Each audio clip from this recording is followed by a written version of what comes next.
My name is Claire. They called me a daydreamer in high school. Now their kids study my words in class.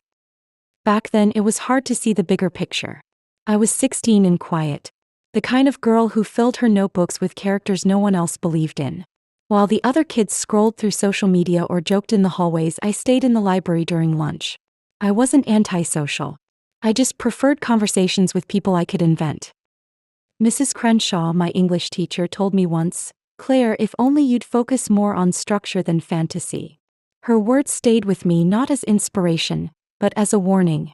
At that time, structure meant survival. Fantasy meant ridicule. Our school was small. Gossip traveled faster than the announcements over the intercom. If you tripped once in gym, people called you clumsy for a year. I tripped daily. In my thoughts, in my sentences, in trying to explain to people why I believed stories could change lives. Most of them didn't get it. One of the worst moments came in junior year. We had to write a short story as a class assignment. I submitted mine with shaking hands. It was about a girl who could speak to stars. Not literal conversations, but poetic ones, each star representing a memory. I remember feeling proud for once, even excited. The next day, Mrs. Crenshaw read aloud several stories in class. Mine wasn't one of them. Instead, when she handed it back, there was a long red comment scrawled across the top. "This reads more like a journal entry than literature. Please try to follow the assignment next time." The class didn't need to hear it to know. Word spread. A week later, someone taped a drawing of a girl hugging the moon to my locker with the words, "Claire the cosmic cliché." I didn't cry. I didn't say anything. But that was the first time I threw out one of my notebooks. I still regret it. My parents were kind but distant. Academic success was their priority, and while they appreciated creative outlets, they didn't think writing could ever pay rent. When I told them I wanted to be a novelist, my dad actually winced. "You're smart, Claire," he said, "but you need a real plan." So I chose something safe: education. I applied to colleges for English education, not creative writing. I told myself I could always write on the side. Secretly, I printed out my favorite story and folded it into the back of my freshman planner, like a promise I couldn't let go of. In college, things shifted slightly. Professors were more supportive. One of them, Dr. Louise Bennett, read a short piece I submitted for an essay contest and said, "You've got a voice. Don't bury it under someone else's rubric." I didn't win the contest, but her words lit something back up in me. That year I started writing again in earnest. I worked on my novel in pieces, between classes, during late nights in the library, on weekends when my roommates partied and I stayed in. It was messy and slow, but it was mine. I didn't tell anyone. By the time I graduated, I had a teaching certificate, a degree, and a 47,000-word draft. I also had a job offer back at the very high school I once walked through like a ghost. Yes, Greystone High. The same lockers, same teachers, same echoing hallways. When I got the call, I hesitated. Returning felt dangerous. But then again, so did hiding forever. So I said yes. And that's where everything started to change. When I arrived in the city for college, I carried more notebooks than clothes. No one there knew me as the quiet girl from Meadow Ridge High. In the lecture halls, I wasn't Claire the daydreamer. I was just Claire. And that blank slate was the most freeing thing I'd ever felt. I majored in literature because of course I did. My first creative writing professor, Dr. Marin, didn't laugh when I turned in a story about a lonely girl who befriended the ghost of a library. She circled one line and said, "This is voice. Never lose it." I saved her comment. Literally. I tore the page from the manuscript and taped it inside my notebook. At night, I worked at a campus bookstore. I stocked shelves with names I admired, Morrison, Atwood, Baldwin, and whispered promises to myself as I slid their spines into place. Someday they'll shelve you too. By junior year, I'd written 50 short stories. Some were terrible. Some were odd. One of them, Paper Walls, won a state fiction prize. The judge and editor from a small press emailed me, "You have something." That email became another taped artifact. In my senior year, I applied to 12 MFA programs. Got into one. Barely. It was an Ivy League, but it had charm. Wood-paneled classrooms, overgrown gardens, and a tiny cohort that treated every word like gold. I learned to edit without mercy. I learned that plot holes aren't weaknesses, just invitations. I learned to trust my instinct. By the time I graduated, I had a complete manuscript. A novel about a girl growing up in a suffocating town who uses her imagination to escape. It was fiction, sure, but it wasn't a lie. I sent it to publishers. Got rejection after rejection. Then one day, a junior editor named Callie emailed me. I read your first chapter and missed my subway stop. Twice. Can we talk? We did. She was young, hungry, and believed in underdog stories. The book came out 6 months later under the title Dandelion Windows. Small print run. Quiet launch. But people started finding it. One reader, then 10, then 100. Teachers shared passages online. One wrote, "My student said this book understands me better than my mom." I cried. Then I taped that quote into my notebook. The real shift came when a teacher from Meadow Ridge High, yes, my old school, tagged me in a post. Just taught a section from Dandelion Windows. Never thought I'd say this, but Claire Rivers is on our syllabus now. I sat in my apartment stunned. Then I laughed. Not out of revenge. Not out of bitterness. Just astonishment. Years ago, those same halls echoed with "You'll never make it," and "She's too sensitive." Now my words walked through them. I didn't call my old teachers. I didn't need to. The syllabus said enough. A few months later, I received an invitation. Meadow Ridge High's alumni panel was featuring notable graduates in the arts. Would I come speak? I stared at the email. Then I replied, yes. I'd be honored. But I had one condition. I wanted to visit Ms. Voss's freshman English class before the panel. The teacher who once rolled her eyes when I shared poetry in class. The one who told me, imagination doesn't pay rent. I stepped into her classroom that fall. The room looked the same, laminated posters, rows of desks, dusty bookshelves. But now, a poster of Dandelion Windows hung near the chalkboard. My name bold and centered. Ms. Voss shook my hand. Never thought you'd come back here. I smiled. Neither did I. She introduced me. Class, this is Claire Rivers. You read her work last month. A student raised his hand. Did you really write the fire escape scene because you wanted to run away? I nodded. Every word of that chapter came from a place I lived in for years. Another girl asked, how did you keep writing when no one believed in you? That question hit hard. I looked at the notebook stacked in my bag. At the comments I'd taped over the years. At the scarred part of me that still wanted to prove something. I wrote, I said slowly, because I believed in the girl I was becoming. Even when no one else did. There was a pause. Then the class clapped, not loud. Not performative. Just honest.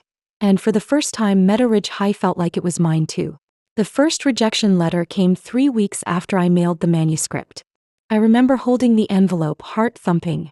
It was thin. Too thin. Inside, a polite, cold paragraph thanked me for my submission. Not the right fit. I saved it. Then came another. And another. I wallpapered my studio with rejection letters until they became background noise. Friends from college started settling into their lives. Weddings, baby announcements, housewarming parties. I smiled and clapped and held their babies. Then went home and wrote through the silence. At 28, I started working the night shift at a call center to pay rent. My days were spent writing. My nights answering phones for a company that sold home security systems. The irony wasn't lost on me. There I was trying to secure stories while selling false safety. I revised the manuscript again and again, until the main character felt like a breathing person living inside me, until every word weighed exactly as much as it needed to. One cold February morning, I printed the final draft and mailed it with trembling hands. I whispered to the envelope, "Please find someone who understands you." And this time it did. 3 months later, I got a call from a small indie publisher in Vermont. The editor's voice was calm but excited. "Claire, we loved it. We want to publish your novel." I sank to the floor. Not in shock. In relief. I didn't tell anyone in my family. Not yet. I wanted the book to speak before I did. The publishing process was slow. Covers, edits, proofs. Every step felt like a breath held too long. But finally it came. The book. My book. Boxed copies arrived on my doorstep. I didn't cry. I just opened the first one, ran my hand over the cover and whispered, We made it. The launch was modest, an event at a local bookstore. A few old friends showed up. A retired English teacher from my high school came too. She hugged me, eyes glassy. I knew you had it in you, she said. The book didn't become a bestseller overnight, but slowly it began to move. Readers left reviews. Emails trickled in. Your story made me feel seen. Your character reminded me of myself. I stayed up all night reading this. I saved every message. Then something happened. One day I got a message from a literature professor at a state college. He said, "Claire, your book is now on the syllabus for our Contemporary Voices class." I stared at the screen. Then another email came. A high school in Oregon added my novel to their classroom reading list. It spread. Organically. Quietly. 1 year later, I was invited to speak at a writers' conference. A young woman approached me after my panel. She held her copy of the book like it was made of glass. "I read this in class," she said. "It changed how I see myself." I signed the book. But inside, something deeper signed my spirit. Validation. The girl they called a daydreamer now lived inside classrooms. Hey, if you're still here with me, I'd love to know where you're watching from. Drop your country in the comments below. And if you've ever been told your dream was impractical, just know, you're not alone. Subscribe to Revenge Tempest for more stories like mine. But success, as it turns out, doesn't erase history. One afternoon, I got a Facebook message from Mia. She said, "Saw your name on my daughter's syllabus. Well, guess you really made it." No he pas légi. Just that. I stared at her profile picture. Happy family. Perfect lighting. And I typed back, "Thanks. Hope she enjoys it." Simple. Clean. No need to revisit old wounds. But later that night I dug out the yearbook again. I looked at the faces. The ones who rolled their eyes when I spoke in class. The teachers who said, "You need to be more realistic." And then I looked at my bookshelf. 7 foreign editions. A plaque from the university. A stack of thank you letters from students across the country. I lit a candle and sat in silence. I wasn't writing for revenge. I was writing because I had something to say. But if they heard it now, all the better. The first time I saw my book on the shelves of a real bookstore, it didn't feel real. I stood in the middle of the aisle, surrounded by titles I used to dream of joining, and there it was, Fragments of Fire. My name beneath the title. A staff recommendation tag clipped under it. I didn't cry. I didn't jump or call anyone. I just stood there, stunned, as a mother picked up a copy and flipped through the pages. Her daughter asked, "Can I read that one?" And she nodded. I walked out, heart pounding, head high. But what followed wasn't immediate celebration. The reality of success is that it doesn't erase your past. It reframes it. People from high school started popping up in my inbox. "Claire, I always knew you'd do something big. Remember me from Mr. Anderson's class? Any chance you'd like to be a guest on our podcast?" One message stood out. From Paige. She wrote, "I read your book. I cried. I didn't know." She was referring to Chapter 7, where I wrote about being cornered in the library during junior year. A girl tearing my notebook apart. Laughter echoing in the quiet. That girl was Paige. I didn't reply. I didn't need to. Instead, I accepted an invitation from my old school. The principal, surprisingly, had reached out through my publisher. "We're introducing new voices in our English curriculum. Your book's been selected. Would you consider speaking to the students?" So there I was. Back at Crestwood High. The same cracked tiles in the hallway. The same hum in the cafeteria lights. But this time I walked in through the front door, not hoping to disappear. In the library, newly renovated, still quiet, I spoke to 200 students. They asked questions that were real, deep. How did you keep going when no one believed in you? Were you ever going to quit? Did writing it make you feel free? And I told them the truth. That sometimes it wasn't about feeling strong, but simply about moving forward. That some pages were written through tears. That healing isn't linear, but expression helps. Halfway through, I spotted Mrs. Green, my old English teacher. the one who returned my first short story with a note. This made me feel something. After the session, she came over and hugged me.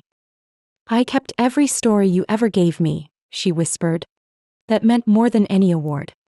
A few days later, a girl messaged me on Instagram. Her name was Natalie, a senior at Crestwood. She wrote, "I didn't think anyone got it. Then I read your book. Thank you." I pinned that message. Because sometimes you don't need a parade. You just need to know someone sees you. And to those watching this now, if you were ever told your dreams were silly, if they laughed at your ideas or said you weren't built for it, if you felt invisible in a crowd, I'm here to tell you, it only takes one moment to begin proving them wrong. Comment below where you're watching from. And if someone ever doubted you, drop a "Let's remind each other we're not alone." Back to the story. I started working on my second book. This time I didn't write to prove anything. I wrote because I wanted to. The pressure was different now. Expectations loomed. Reviews mattered. But I had my words and I trusted them. I moved to a tiny coastal town, rented a cottage near the cliffs and built a daily ritual. Sumrisetea. Writing from 6 a.m. to noon. Walks in the afternoon. Letters to readers in the evening. My publisher called one morning. "Claire, your book's being adapted." A streaming platform picked it up. I sat on the floor stunned. And laughed. Not the bitter kind. The full-hearted kind. 2 weeks later, I received an email from the National Literary Association. "You've been shortlisted for the Emerging Author of the Year." All of it felt surreal. But what felt the most powerful was a letter I got in the mail. Handwritten. No return address. I taught my students your book. One of them, who never spoke, wrote her first story after reading yours. She said, "Claire made me believe I had something to say. Thank you." No award matched that. So I wrote back. "To whoever you are, you reminded me why I write. Not to be seen, but to help others feel seen." The day I walked into that auditorium as a guest speaker, I paused at the threshold, heart pounding. Not because I was nervous about public speaking. I had done dozens of panels, interviews, and literary events. But because of who sat in the crowd. It wasn't just students. In the second row, just left of center, sat Mr. Danvers. His hair was thinner, his posture more stooped, but I'd know that judgmental frown anywhere. Beside him, Miss Harper, my old math teacher, and several parents from the PTA, some of whom used to whisper to my mom that I should get my head out of the clouds. I stepped up to the podium. "Hi, I'm Claire," I said, smiling. "You might remember me as the girl who scribbled in the back row during lunch. Or the one who never seemed to pay attention in class. Today, I'm here as the author of Branches Unbroken, which, as of this semester, is part of your school's official literature curriculum." There was a murmur of recognition, a few stunned faces, even a couple wide-eyed students turning to their parents. I continued.